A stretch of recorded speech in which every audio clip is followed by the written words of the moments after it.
Okay, welcome again to this already fourth lecture, right? So thank you very much for coming again. Really great to be here. I am, today's lecture is going to be on... Sorry. Can anyone hear? Yeah, we can. Yeah. No, now you can't hear. Sorry. So, wow.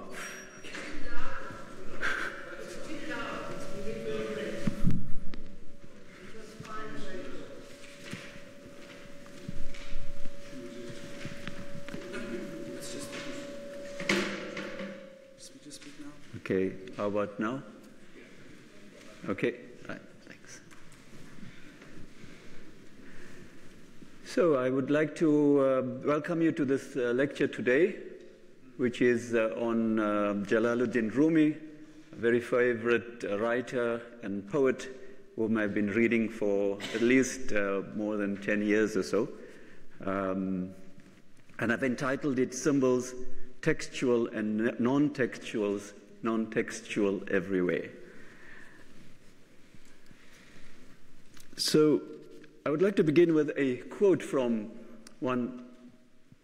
That's still okay. Some sounds like very loud, right? Okay. How about now? Okay. He said, the worst of scholars are those who visit princes, and the best of princes are those who visit scholars. Wise is the prince who stands at the door of the poor, and wretched are the poor who stand at the door of the prince. In this opening statement of his book of prose, Fihi Ma Fihi, Maulana Rumi shows us how far we have come on the relation between rulers and scholars. In this discourse, Maulana Rumi does not advocate a complete separation between rulers and princes, or rulers and scholars, but he signals a clear sentiment on the hierarchical order between the two seats of authority in society. In this particular discourse, he suggests that service to God ensures that scholars do not sell their souls to the highest bidding prince. At the same time, Rumi's second line also sends a message on the relation between the prince and the poor. It is the second line that leads us to a potentially new direction that offers a message of spirituality for all seekers, not only for the specialized one that we saw in Ghazali. In the last few decades, the popularity of Rumi has increased significantly. He is one of the most quoted and cited poets in English. His universal message of love and compassion has inspired many, often, I think, addressing the stresses and strains of modern times. How could one not be left untouched by Rumi's verse as retold by Coleman Barks? And I quote, this being human is a guest house. Every morning, a new arrival, a joy, a depression, a meanness, some momentary awareness comes as an unexpected visitor. Some scholars have pointed out that quoting Rumi is usually done at the expense of his Muslim roots. The many verses from the Quran and the Hadith are carefully omitted to give his words a universal message. For a more sinister reading, they are omitted to give the impression that Islam does not have a history of spirituality or deep thought.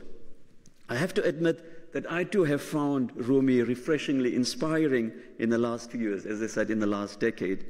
There is no doubt that Rumi offers something to the modern Muslim spirit as well.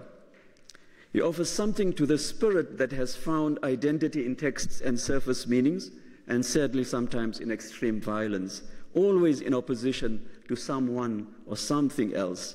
Rumi's works are rooted in the texts of Islam, I will show you, but often with very unexpected twists and meanings. Rumi may be directly compared and contrasted with al-Ghazali's insight into the secrets of reality. Where Ghazali offered disclosure, kashf, remember yesterday, after a strenuous journey of the self, Rumi points to the spirituality of everything. From the familiar spiritual journey of the Prophet to the smells, sounds, and colors of everyday experiences. In the early 20th century, his modern translator, Nicholson, was too prudish to translate the sexual allusions in his poetry. He later offered these in a special volume called Delicious Laughter. Unfortunately, I'm not going to quote anything from you. Rumi's poetry, I only realized that later, but nevertheless, Rumi's poetry and prose bear an exuberance that is difficult to control. Insights pour out, and Rumi is always there to point to them in the most unusual of places. This does not mean that there is no place for control, ascetic denial, or prayer in Rumi, as we saw so clearly in Ghazali. These are no doubt present, but Rumi opens the door to spirituality, while Ghazali guards its treasures for those who are willing and those who are chosen. Jalaluddin Rumi Ibn Baha'u'llah was born in 1207 and died in 1273. His father was a preacher in Balkh, which is situated in the northern part of Afghanistan. In the medieval time, it was a very central town on the Silk Road. It is said that Zarathustra, I think about him in German, was born in this town. And it was the very center of Persian political and also cultural life. But his father and his family left Balkh due to a conflict or disagreement with the reigning king, the Khwarizm Shah Alauddin, and his resident scholar, the famous theologian Fakhruddin Ar-Razi.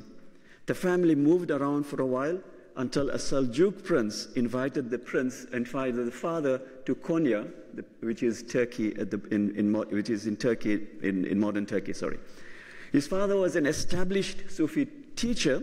In fact, Rumi's first Sufi teacher was Sayyid Burhanuddin al-Muhaqqiq, who died in 1239, who initially came to study with his father. But by the time he came there, his father had passed away, so then Rumi became his student. When Rumi was 21, incidentally, his father had passed away. But Rumi's life changed when somebody by the name of Shams Tabriz arrived in Konya 6 years later in 1244. Rumi asked him a question on a statement made by Bayazid Bistami, one of the earlier ecstatic Sufis of Baghdad. Shams's response challenged Rumi to revisit his knowledge of law, theology, but also Sufism. Shams was known as the Sultan al-Ma'shukin, Sultan of the beloved ones, and he introduced Rumi into this way. Rumi was forever transformed by this experience, and he never stopped writing and talking about this experience. Just to give you a short line from his poetry, I aged with his affliction, but when Tabriz you name, all my youth comes back to me. But Rumi's students were far from impressed with this interloper and made it known to him. So after staying for a year, Shams left Konya. So this made Rumi pine for Shams, which prompted his son, Sultan Walad, to invite Shams to return. But the complaints against Shams started again when he returned to Konya.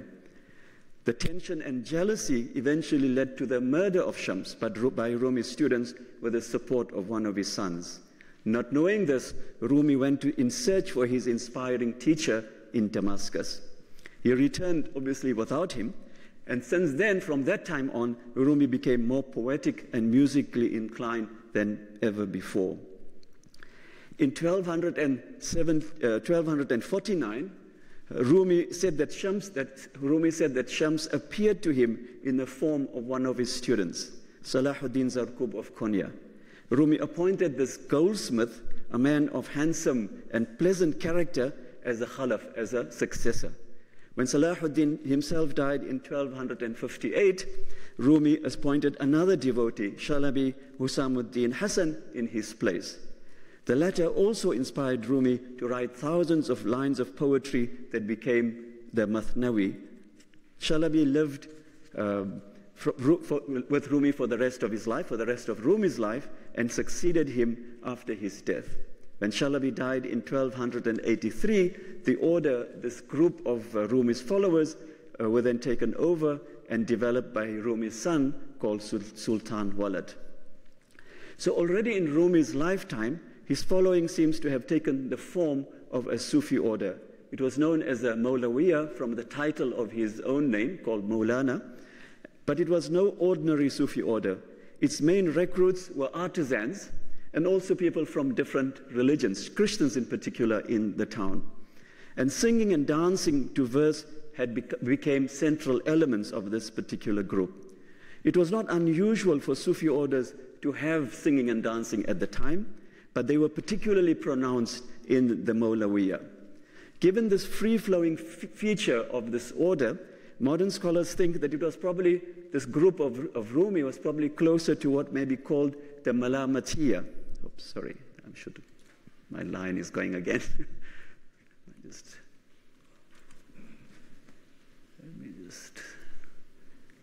Whoops, I'm wrong.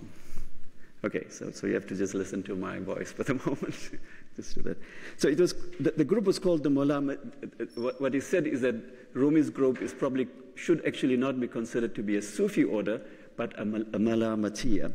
So the Malamatiya takes its name from the word meaning blame, Mala, from one description of believers in the Quran, which reads, they do not fear the blame of the blamers. They do not care about those who heap abuse and scorn on them because they have set their eyes on God. In fact, the Malamatiya at the time deliberately invited scorn and abuse from society in their pursuit of God. Ahmad Kara Mustafa has written a book in 1994, and he says that the Malamatiya emerged in response to organized Sufism and Sufi orders. So Rumi wrote thousands of lines of poetry and a few books of prose. The shorter, relatively shorter, I should say, is something called Diwan, meaning a tablet, a court, or a collection. A huge collection of poems inspired successively by Shams, and then in the person of Salahuddin and Shalabi. Like I mentioned, these were the people who Rumi saw after the death of Shams. The most famous of Rumi's poetry, however, is something called so that's the Malamatiya. That popped up, sorry, I didn't see that. Yeah. So the most famous of Rumi's poetry, however, is called the Mathnawi, literally means a two-line couplet, which consists of some 25,000 lines of poetry. The 15th century Persian poet Jami called the Masnawi the Quran in the Persian language. Like the Quran, perhaps, there was no clear structure as the poems were written over many, many years. Modern scholars have tried to capture this elusive structure. His translator, Nicholson, whom I quoted earlier, describes the content of the Mathnawi as, I quote, a theoretical discussion of the principal themes of Sufi mystical life and doctrine, and stories and fables intended to illustrate these themes as they arise. Arbery, another translator who has given Rumi and also the Quran in idiomatic English, says that Rumi followed a pattern followed by his predecessors. First topic, and I quote, then citation from the Quran, a tradition or two of the Prophet, followed by appropriate instances from the lives and works of early saints and mystics. Such summaries might be useful to begin with, but they take away some of the twists and turns that Rumi throws at the reader and listener. Take the following appropriation of the story of Moses in the Quran, who set out to meet his teacher. Rumi says, there is a very occult mystery here in the fact that Moses set out to run towards Khizr. This divine court is the infinite plane. Leave the seat of honor behind. The way is thy seat of honor. So Rumi takes the story of the Quran, which speaks about that Moses went to look for this spiritual teacher, and he says it's the way that is important, not necessarily or not always this infinite plane of existence. So the Mathnawi was written spontaneously and rapturously, which Bawsani captures beautifully. And he says, Maulana Rumi dictated his verse whenever it occurred to him, dancing, in the bath, standing, sitting, walking, sometimes in the night until morning. Rumi was not a stickler following formal poetical tradition. Referring to the declensions that everyone who has learned or has tried to learn Arabic knows so well, Rumi's frustration is palpable in the following line. He says, mufta'ilun, mufta'ilun, mufta'ilun killed me. Because in the Arabic word, you have to know all these declensions. Fa'ala, if'ala, tafa'ala, mufta'ilun. Apart from an easy style, Rumi used Greek and colloquial expressions in his poetry, appealing to the diversity of people who came to listen to him. Towards the end of his life, Rumi wrote a book on prose called Fihi Ma Fihi, which literally means there is what there is, which is a line taken from Ibn Arabi. The book is said to be a sermon compiled by Rumi to explain his poetry. I will often just call it a discourse, but one can sometimes think about it, present it to his students or to his listeners.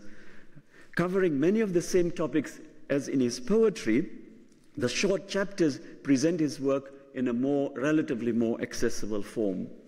This does not mean that the book is an idiot's guide to Rumi by himself. The sermons consist of some really insightful material. Take the following statement on revelation, which is, I think, very apt for our series of lectures. It is said that after Muhammad and the prophets, revelation does not descend upon anyone else. Why not? In fact, it does. But then it is not called revelation. It is what the prophet referred to when he said, the believer sees with the light of God. When the believer looks with God's light, he sees all things, the first and the last, the present and the absent. For how can anything be hidden from God's light? And if something is hidden, then it is not the light of God. Therefore, the meaning of revelation exists, even if it is not called revelation. Given my argument in these lectures, I was attracted to the statement, obviously. It underlines my thesis that intellectuals like Rumi had to renew revelation for themselves and for their societies. This insight on revelation and its availability as the light of God sounds like al-Ghazali, but was also similar to the clarity that we saw in al-Shafi'I, who found this clarity in the linguistic system. Like the perspicuous declaration of al-Bayan in the Risala, Rumi asked his readers to open their eyes, and thus also their hearts and souls to God's light that shows the way. That light of God that Rumi pointed to was a revelation that the companions of the Prophet received in flesh and blood. And I think that it is this difference that makes a huge, big difference. Scholars are divided on Ibn Arabi's influence on Rumi. As a more erudite, original, and systematic thinker, Ibn Arabi has been used to interpret Rumi's poetry and prose. But some modern scholars are now beginning to say that this is not how Rumi wrote his book. Ibn Arabi and Rumi lived more or less in the same era. In fact, Ibn Arabi died 4 years before Rumi met Shams in 1240, whereas Rumi met Shams in 1244. It is not impossible to imagine that Rumi knew of Ibn Arabi, also perhaps of his reputation, as he was familiar with Sufism in general from his father and from his teacher. But still, his inspiration was born in ecstatic meetings with Shams and his departures, and then through his two students, and seeing Shams in the image, in the persons of his two students. In a way, these meetings would be an exemplification of what Ibn Arabi taught about mystical awareness. In many of his writings, when he wrote to philosophers, he told them that they should give up their books and learn directly from their teachers. So according to Ibn Arabi, mystical awareness did not come after careful study of his own philosophical system. It was a gift that came from the unseen. Rumi brings together poetry, song, and contemplation, all the major themes developed in the history of Islam, particularly Sufism and Persian poetry. Zargar is somebody who has done a masterful study of storytelling, and the pursuit of virtue among philosophers and Sufis captures this feature very well about Rumi. He says that Rumi does not reject openly or subtly the laws and values of Islamic jurisprudence and theology. He is a quintessentially Sunni Muslim scholar. But then Zargar says that he offered poetry and prose to see all these main theologies and all these main dogmatic traditions in a completely different light. 3 scholarly studies on Rumi's work bring out this special feature. In 1985, Julie Scott Maysami shows Rumi's very different approach to the garden in comparison with his predecessors, Nizami, and his successor, Hafiz. These are famous Persian poets who also wrote about the garden.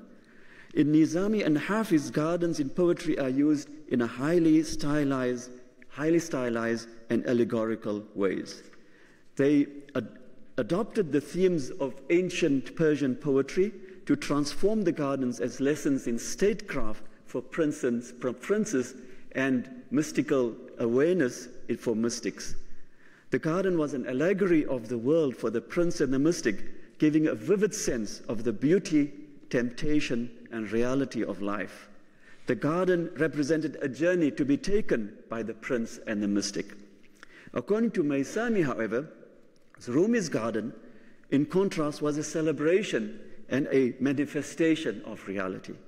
That which took place in the garden were rituals. Rituals were taking place in the garden, pointing to and standing for the creation. The denizens of the garden, the earthly manifestations of the unseen, appear as participants in rituals of praise and adorations. These are the words of Maysami. There is a didactic educational element in Rumi's poetry too, but the celebration takes priority. The poet's persona, Maysami continues, appears more often as an observer or another anonymous participant in the garden.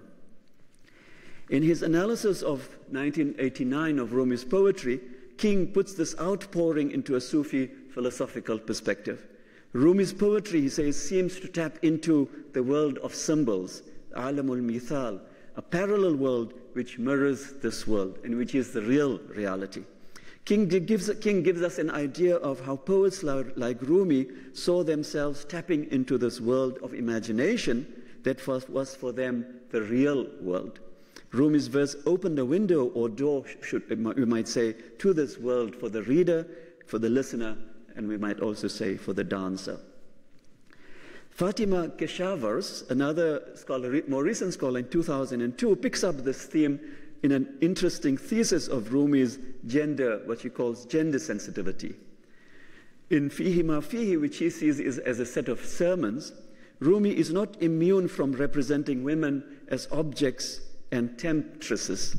Keshavers, however, finds an overriding motif in his representation of arriving at consciousness. She says that the true vision of reality for Rumi, which we, in contrast with the Ghazali, sorry, she doesn't contrast it, I'm doing the contrast. The true vision of reality, which we have found in al-Ghazali as kashf, this kind of disclosure, is represented in Rumi as birthing, as giving birth to consciousness. The secret that the human being carries within herself is like a pregnant woman. And this is what she quotes from Rumi. A human being, whatever state she may be in, I've changed the pronouns, but because in Persian there's no difference between the masculine and the feminine. So a human being, whatever state she may be in, her inner secret is occupied with the divine. Occupation with the affairs of this world does not prevent her from maintaining this inner connection. This is just like the state of a pregnant woman. Whatever state she is in, tranquility, strife, eating or sleeping, the baby in her womb continues to grow, to gain strength, and to develop its sensual apparatus, though the mother is unaware of it. In the same way, humanity is a carrier of that secret. وَحَمَلَهَا الْإِنسَانِ, and humanity carried it, for humanity was extremely unjust and ignorant. I've inserted there that verse comes from the Quran. However, God the Everlasting will not abandon the mother in injustice and ignorance. The form that a human being carries in pregnancy is capable of camaraderie, love, and companionship. What surprises us if the divine secret that she is pregnant with leads to love and companionship? Taking the biology of giving birth, Rumi suggests how the secret of God is produced and given birth to in the human, without it sometime his or her being him or herself being conscious thereof. Rumi's prose awakens that consciousness like the act of giving birth. He does this by taking a verse of the Quran and showing what it means when its secret is compared to pregnancy and birthing. According to Keshavers, Rumi took the carnal image, the bodily form of the image of the feminine, and turned it into a metaphor of consciousness. We should be ready for the sometimes insightful, sometimes mischievous, and always refreshing knock on the door of consciousness. So taking the lead from Zargar, Maisami, and Keshavers, I would like to look more closely at a small number of themes that Rumi discusses in his prose book, Fihi Ma Fihi. These themes do not exhaust his thousands of verses and his 71 discourses in Fihi Ma Fihi, but I've chosen them as they address some major issues in our times: the relation between religions, the nature of the self, and the nature of the relation between self and other. As you may notice, these come from some common themes in public life that have challenged our own societies. But they display Rumi's method for me. They are important both for the content, but also they display the method of Rumi in explaining some of these themes as such. I will do this even if I hear the slight reprimand in Rumi for looking for something in the wrong place. And I quote again, "A woman loses a ring in a certain place," he says. "Though the ring has been moved, she circles around that spot, implying it was here that I lost it. In the same way, a bereaved man circles around the grave, ignorantly circumambulating about the earth and kissing it, implying, I lost the ring here, yet how could it still be there? Mixing the mundane losing of a ring with circumambulating the house of God in pilgrimage, you can see this is what Rumi does with the symbols of Islam and the meanings that he wants to, new meanings that he wants to generate from them.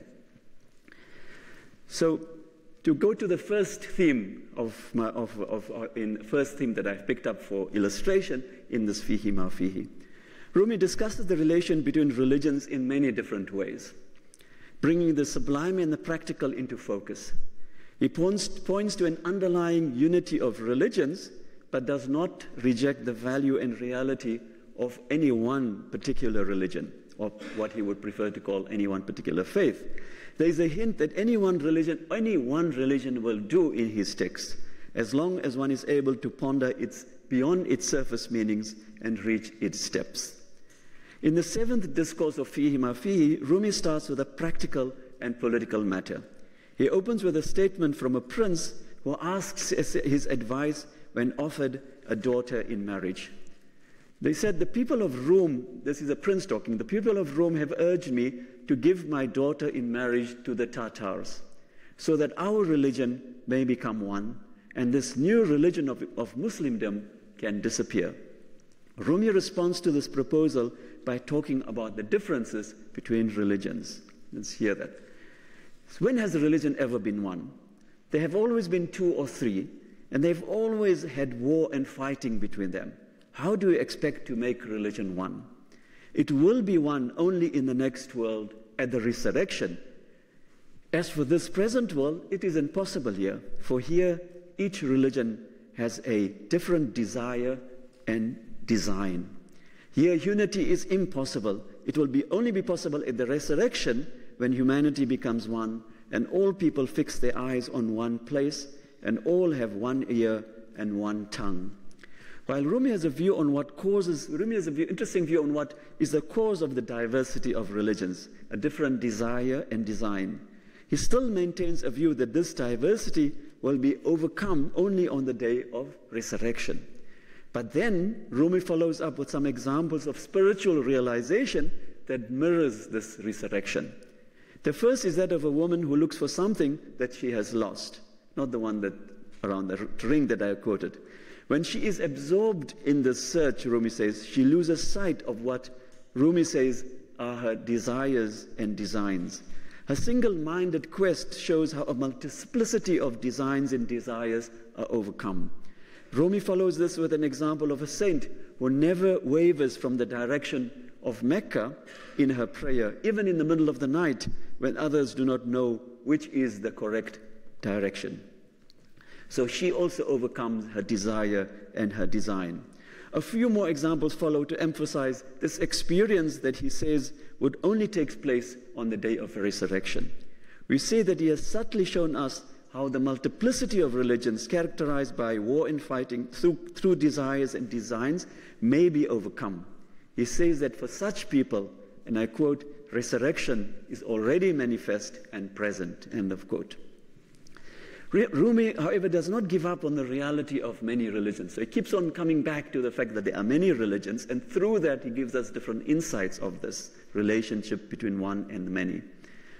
And he returns always to the divergent desire and design that lead to many religions. In the same discourse in Fihi Ma Fihi, he gives us another metaphor. He says, our faith is like a flag. First, we set the flag fluttering in the air to proclaim our belief, and then we send troops to the foot of that flag from every direction to support and to defend it. We send reason, understanding, fury and anger, forbearance and liberality, fear and hope, on and on without end. Whoever looks from afar sees only the flag. Sorry. But those who see from close at hand know the essences and realities that reside within us. In these flowing sentences, Rumi offers a vision of how a religion is planted and defended. He reminds us of Al-Ghazali's very interesting understanding of theology, who told us the value of theology for the defense of religion. But Rumi asks that we observe this flag, religion, from near and from far. There is more going on than meets the eye. Rumi concludes this discourse by pointing out the diversity of faiths is as unavoidable in human society. For God, though, is another matter. Fornication and purity, avoiding prayer and praying, unbelief and Islam, idolatry and God's unity, with God, all these things are good. But to us, fornication and thieving, unbelief and idolatry are bad, while God's unity and prayer are good, even though in relation to God, they are all good. This is close to this famous idea of the Wahdatul Wujud of Ibn al-Arabi, or the unity of existence. The unity of experience on the day of resurrection is matched by this mystical unity in the eyes of God. Rumi returns to this theme throughout the book. It's very interesting to see how he keeps on coming back to this multiplicity, and I'd like to share with you one more of that again, that comes across in the discourse number 26. He says, every religion denies every other. One group says, we are the true ones, revelation belongs to us. All others are false. All the others say exactly the same thing. They're all in accord that there is no revelation to any other religion, and that out of a lot of them, there is but one true path. So a believer must have discrimination and wisdom to know which one it is. Such discrimination and wisdom is true faith. Rumi alerts the reader or the listener to the fact that his own religion, Islam, was making a claim, but that was found in other religions as well. By putting up the flag in defense was not the main, putting up the flag in defense was not the main focus of the essence of religion. It was rather discrimination that was most important. Rumi did not put forward the idea that all religions were somehow exactly the same, but he shook sufficiently the foundations of those who believe in their own to see all faiths and religions as desires, as flags, and mutual boasts. He put the responsibility of discrimination rather at the door of the seeker. Rumi always directs himself to the individual, you might have noticed, someone who is living and engaging in the world. I have found the fourth discourse in Fihi Ma Fihi devoted to a meditation on the following verse from the Quran, which we have already seen in Maysami. It says that we have offered the trust to the heavens, the earth, and the mountains. They refused to carry it and were afraid of it, but humans carried it. Surely they are foolish and sinful.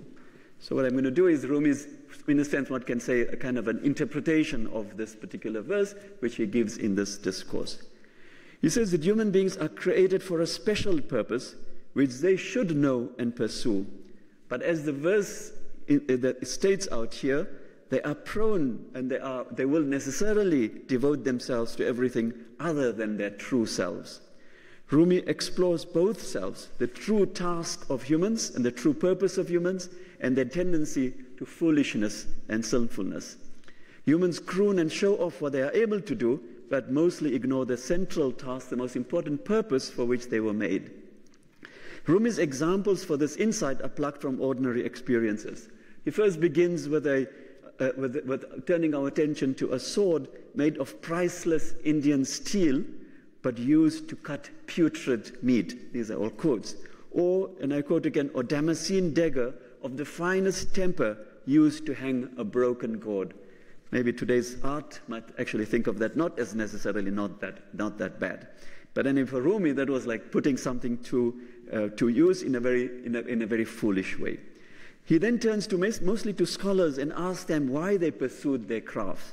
Through them, he asks his reader and listener to recognize the self to which all work and effort should be directed.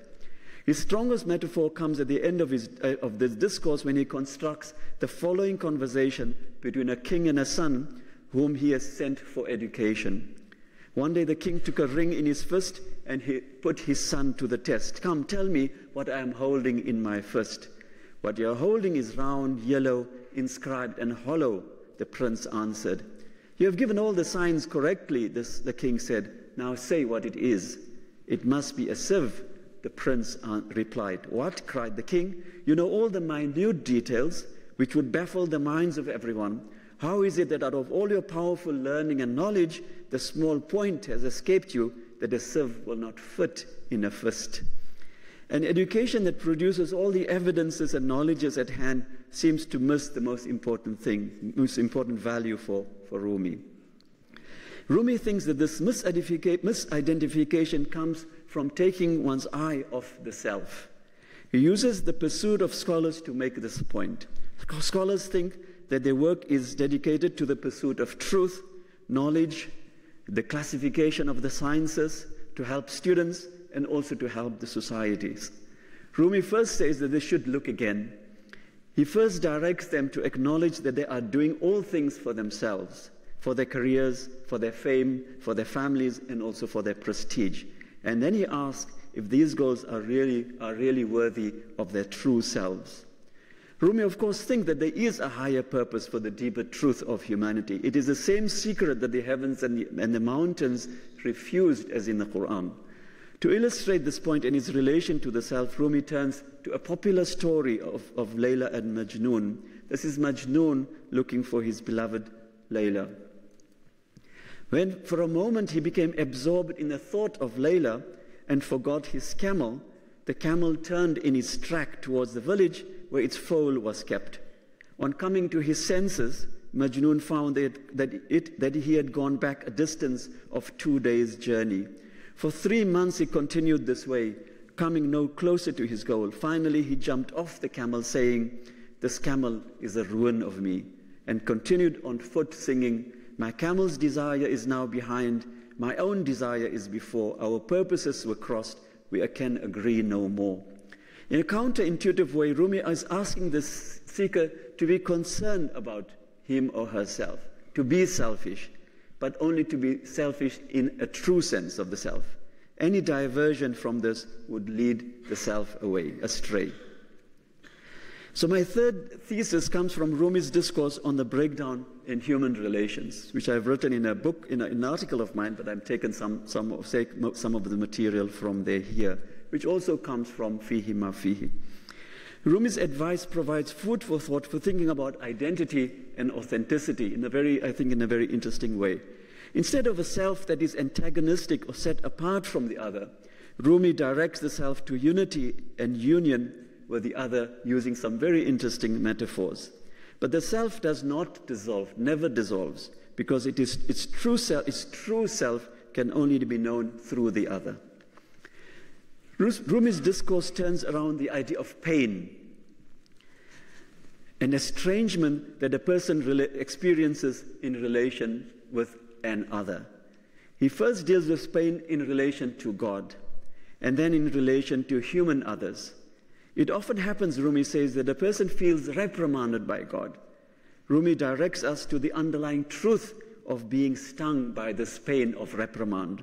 The pain felt, as far as he's concerned, in his view, is a sign that God loves her and cares for her. Rumi does not want to deny the pain, a reality that cannot be put aside, but he wants the self to recognize the deeper truth of friendship and estrangement between self and this great other. Pain is part of a relationship that one has with God, particularly because pain represents the fact that it is not a relationship of indifference or complete forgetfulness. One's relationship with God is marked by pain, not only by feelings of pleasure and ecstasy. But then Rumi turns to one's relationship with a human other, and he finds pain there as well. But he presents us with a different set of scenarios of how this pain manifests itself. He begins first with the pain that the self so clearly sees in the other. If you find fault in your brother or sister, the fault you see in them is within yourself. The true Sufi is like a mirror where you see your own image, for the believer is a mirror of their fellow believers. Get rid of those faults in yourself, because what bothers you in them bothers you in yourself. Rumi's discourse is a commentary of the prophetic statement narrated in a hadith collection, which says, and I quote, the believer is a believer's mirror, and the believer is the believer's brother who guards him against loss and protects him when he is absent. Rumi directs our attention to the self that wants to correct the other. So in this particular tradition, the hadith, if I have read it too quickly, when you see the fault in another, I think it is a familiar tradition in the Abrahamic tradition. One should be ready, or at least one should accept that sense of reprimand. But Rumi directs our attention to the self that wants to correct the other. He turns our attention to what the self feels for the other at that moment. So rather than focusing on the duty to correct and reprimand, Rumi directs our attention to the pain involved in this encounter, this encounter which becomes ready to reprimand the other. And I think that there are sort of 4 steps in his discourse where he sort of takes us through this pain that one feels in the self and the other. I hope that I can present it to you in a clear way. Rumi begins with an image of an elephant turning away from itself. An elephant was led to a well to drink. Seeing itself in the water, it shied away. It thought it was shying away from another elephant. It did not realize that it was shying away from its own self. This is the first way of thinking about an encounter for Rumi. Turning away from another is a personal encounter which was a deep turning away from the self. The elephant was convinced that it was turning away from another that threatened her, but it was only turning away from itself when one thinks about this reflection in the mirror. Then Rumi follows up with another suggestion, another way of thinking about this encounter, this time talking about the pain. He asks us to think about what is going on in the self when it sees a negative quality in the other. And he says, all evil qualities, oppression, hatred, envy, greed, mercilessness, pride, when they are within yourself, they bring no pain. When you see them in another, then you shy away from them and you feel the pain. These negative qualities and values are rejected by all of us, especially when we see them in other people. They are painful to us because they are rejected qualities shunned by us all. Rumi thinks of rejection as painful to be kept at a distance from the self, including this idea of the values that one sees in the other. The rejection of the other and the pain that was identified in the other is, however, part of the self's pain. The self only recognizes the pain because such qualities can be seen in the other. The other was thus important in recognizing the pain in oneself, because these are qualities that one really aspires to. Continuing this, then Rumi turns our gaze once more to the self. So you can see how the pain in the other, and then to turn back in the self. We feel no disgust at our own scab and abscess. We will dip our infected hand into our food and lick our fingers without turning in the least bit squeamish. But if we see a tiny abscess or half a scratch on another's hand, we shy away from that person's food and have no stomach for it whatsoever. Evil qualities are just like scabs and abscesses. When they are within us, they cause no pain. But when we see them even to a small degree in another, then we feel pain and disgust. The self is easily blinded by its own faults and pain. Unlike the elephant that turns away from this illusory other, the human self accommodates pain in itself. But when that same pain was seen in the other, it becomes repulsive. It is repulsive. Rumi asks us to recognize the mirror effect of pain between self and the other, using this example of an abscess. Moving from the self and other, Rumi shows how pain and recognition appear and disappear in the self and other with great power and subtlety. Just as you shy away from your brother or sister, so you should excuse them from shying away from you. The pain that you feel comes from those faults, and they see the same faults. The seeker of truth is a mirror for their neighbors, but those who cannot feel the sting of pain are not mirrors to them, to anyone but themselves. Rumi develops a universal significance from a prophetic hadith about the self and the other. The reprimand, one might say that the prophetic hadith might be appearing to some as a call to reprimand the other. Rumi provides us an insight to look at it somewhat differently. The reprimand that emanates from the hadith is a command to do good. Rumi plays on the pain that such a command generates before the act takes place within the self. The pain is real and represents a deep aspiration to do good and the desire to shun evil. But following the pain in the self and the other, Rumi brings out the challenges of transformation that are imposed on the self through another. The self and the other are mirrors to each other, sharing pain in the encounter. Sharing in this recognition, they know the command and their relation to it. Rumi concludes with a telling reminder that without the pain shared between self and the other, we only have self-reflections. Like he says, but those who cannot feel the sting of truth are not mirrors to anyone but themselves. Inward gazers that shun the other cannot reveal the truth. They cannot know the truth that is so clear in the other. So even though the self is so important, the other is vitally necessary as well, vitally important as well. I hope you have found Jalaluddin Rumi to be an attentive teacher who has displayed and nudged us towards another look at the world and the self. He used poetry and words to open our eyes to a world that seems so close and obvious. He turns to the world and its contents, asks that we look at them as signs that point to something other than with which we are familiar. Rumi gives us a perspective that is so close and yet so different and remarkable. And I think this is what Zargar and Maysami and others were telling us. I've also shown you that the familiar words and phrases in the Quran and Hadith are ever present within Rumi, but they get a very new meaning and new insight. The texts never dominate the discourse, but are brought up quite subtly, but nevertheless quite openly to convey these new meanings. After reading Rumi, I hope you will never look at texts again in the same way. His textual references do not sweep away what has gone before it. Rumi is not merely a Puritan that rejects tradition. He doesn't reach out to the text in order to turn away from tradition. He is clearly located within a tradition and echoes many of the themes and questions that it represents. We can hear Al-Ghazali clearly. I tried to bring that clearly because we have listened to him yesterday, but also other theologians through him. In fact, Rumi's insight show a highly sophisticated tradition that has put history and experiences of Muslims into these texts. So in a way, it might ask Shafi'i to turn in his grave for what he asks us to look at texts, but Rumi has looked at texts in a way that perhaps Shafi'i, a few hundred years before, would not have imagined. Taking you through some of the themes, I've also shown you how Rumi addresses some of the fundamental issues of life, in politics and perhaps in interpersonal relations as well.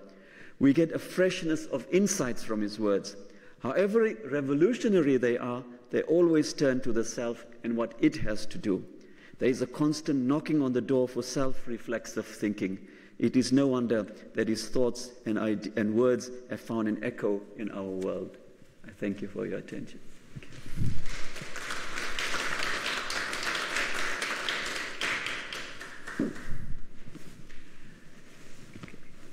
Thank you. As you can see, this was a bit more closer to me than the others' lectures, but look forward to your questions, comments.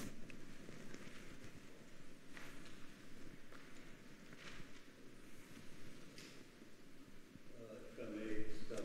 Yes, sure. Thank you. Two things that directly related. One is that he was in a period before Ottoman Empire. Around. Yes, he was, yes, Seljuks. Yeah. From 1207 to 1273, this is long before the Ottoman. Not that long, yeah, but yes. Well, anyway, yeah, please go ahead, yeah. Something like this. Okay.